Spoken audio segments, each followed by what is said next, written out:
గత ప్రభుత్వం నిర్లక్ష్యం కారణంగానే గొల్లప్రోలును తరచూ వరదలు ముంచెత్తుతున్నాయని తెలుగుదేశం పార్టీ రాష్ట్ర అధికార ప్రతినిధి పిఠాపురం మాజీ ఎమ్మెల్యే వర్మ విమర్శించారు. శుద్ధగడ్డ వరదల కారణంగా గొల్లప్రోలులో ముంపుకు గురైన పంట పొలాలను రైతులతో కలిసి మాజీ ఎమ్మెల్యే వర్మ పరిశీలించారు.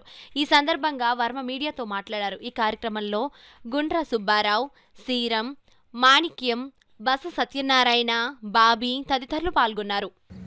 ముఖ్య కారణం ఏంటంటే జగన్మోహన్ రెడ్డి ఈ శుద్ధగడ్డ కొండకాలవ ఇటు గొల్లప్రోలు, దేవీనగరం, కంకర్రేవళ్ళలో శివాలయ మాన్యం, ఈబీసీ కాలనీ, ఇక్కడ ఎస్సీ కాలనీలు, అలాగే దీనికి కింద ఉన్న మలవరాలు ఇవన్నీ ములక్కండా ఉండడానికి ఏలేరు ఫేజ్ 2 కోసం తెలుగుదేశం పార్టీ 14-19లో ఎంతో పోరాడి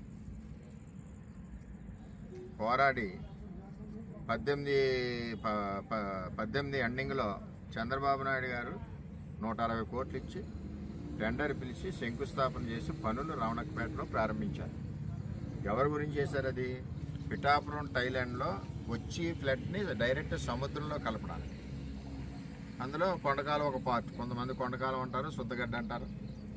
ఓవరాల్గా పిఠాపురంలో డ్రైన్ బయటికి పోవాలి అంటే మనకి మురుక్కాలం లేదు. ఈ డ్రైన్ బయటికి పోవడం గురించి ఆ రోజు చంద్రబాబు నాయుడు గారు ఇవ్వడం జరిగింది. ఎలాగిచ్చారు చంద్రబాబు నాయుడు గారు? మన 14-19లో వరద వచ్చింది. వచ్చినప్పుడు స్వయంగా చంద్రబాబు నాయుడు గారు వచ్చి చూసిన దాని మీద నిర్ణయం తీసుకుని ఇచ్చారు. ఇచ్చిన దాన్ని జగన్మోహన్ రెడ్డి వచ్చిన వెంటనే రద్దు చేశాడు. అదొకటి ప్రజలు గుర్తుపెట్టుకోవాలి.